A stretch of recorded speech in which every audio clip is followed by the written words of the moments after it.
Whoosh! Lonnie Johnson's super soaking stream of inventions, written by Chris Barton, illustrated by Don Tate.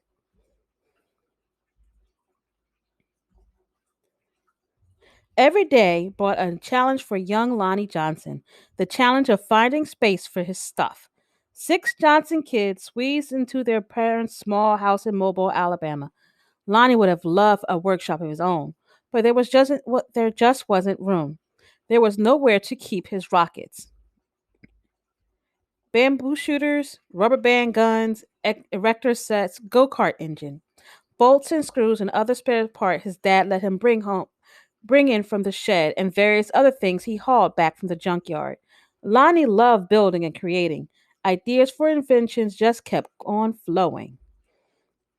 He learned how to make rockets from scratch. Kids at school gathered to watch Lonnie launch them, and he learned how to make rocket fuel. When it caught on fire in the kitchen, Lonnie's mom didn't make him stop. She just sent him to work outside. Lonnie wanted to spend his life designing things, building things, and getting them to work. He wanted to be an engineer. However, Lonnie took an exam that said he would not make a very good one. His dream had been challenged. Lonnie was discouraged, but he knew that whoever had graded his test hadn't met Linux. Inspired by a TV show, Lonnie had built his own robot. He made it out of scrap metal and named it Linux. Compressed air cylinders and valves allowed Linux body to turn and its arms to move. The switches came from an old broken jukebox. Lonnie used a tape recorder to program Linux, and as a bonus, the reels looked like eyes. Lonnie wanted to enter his creation in a science fair, but he couldn't get the transmitter to work. Without it, Lonnie couldn't send commands to Linux. Science fairs came and went. Lonnie missed one and then another until he got an idea. Now, Lonnie may or may not have asked before he borrowed his little sister's walkie talkie, but it fixed a transmission issue. His school's team took freshly finished Linux to the 1968 Science Fair at the University of Alabama, where only 5 years earlier, African American students had even been allowed. Having to compete in a place that still wasn't very welcoming, now that was a challenge with a capital C. Against other schools from all over the state, Lonnie's team won first place. Soon, Lonnie left home to go to college at Tuskegee Institute, where he stood out as a self confident, insightful, creative thinker. He stood out as a student who asked the right questions, precisely defined problems, and formulated solutions. And he stood out as the guy who built his own booming sound system out of cast off electronics. It even had lights that flashed in sync with the beat. Lonnie sometimes studied right in the middle of his own parties. The extra studying paid off.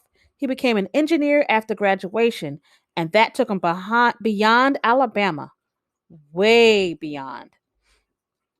When NASA was sending an orbiter and probe called Galileo to Jupiter, the space agency needed to ensure a constant supply of power to the orbiter's computer memory.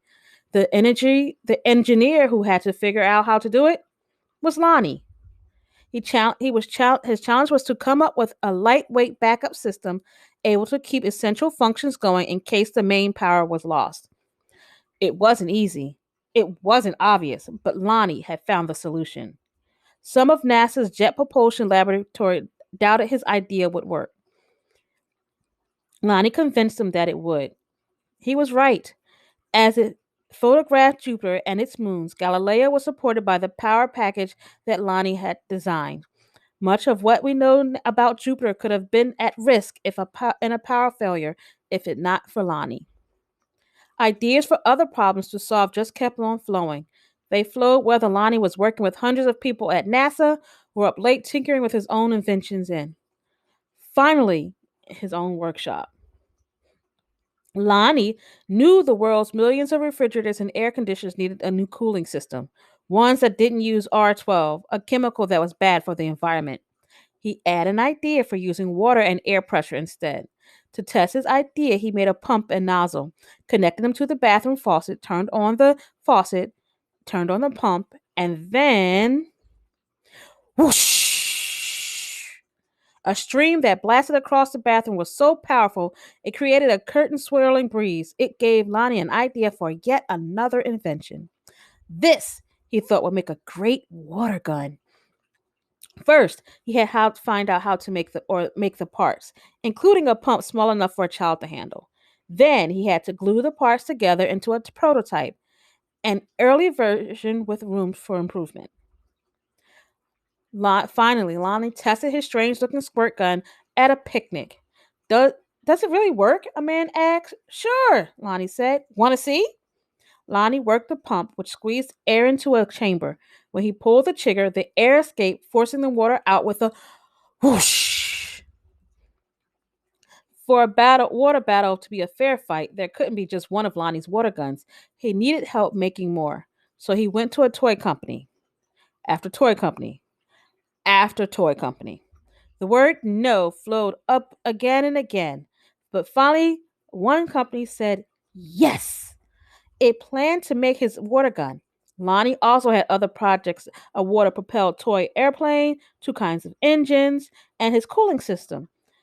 He found investors to provide the money for turning his ideas into products people could buy. He made a leap of faith, quit his job, and devoted himself to full time inventing. But soon, each plan fell apart, even the one for the water gun. These things sometimes happen, but when they happen one after another to the same person, well, that's pretty bad luck. Lonnie didn't have a job. He didn't have money he'd been counting on. He and his family had to move out of their home and into a little apartment. He was angry and scared. But Lonnie had dealt with challenges all his life. He knew a lot about solving problems, and he still believed in his inventions, especially the water gun. Lonnie went looking for another toy company. In 1989, he found a toy maker who was interested in seeing the water gun if Lonnie ever happened to be in Philadelphia. But don't make a special trip, the guy said. Lonnie made a special trip. In his wife's suitcase, he carried a new prototype. He unpacked it, filled the tank with water, pumped the gun until the air pressure was good and high, and whoosh! Wow! Kids everywhere agreed with that wow. Lonnie's water gun was called the Super Soaker, became a smash hit. In no time, there were super soakers in the backyards and on beaches, in parks, on playgrounds. Each seller of a super soaker put a little money into Lonnie's pocket. All those hours, all those years that Lonnie spent in his workshop had paid off big time. Now he could afford to do just about anything he wanted. So what did he do? He got a bigger workshop, which is where you'll find him today. Because facing challenges, solving problems, and building things are what Johnson loves to do. And his ideas just keep on flowing.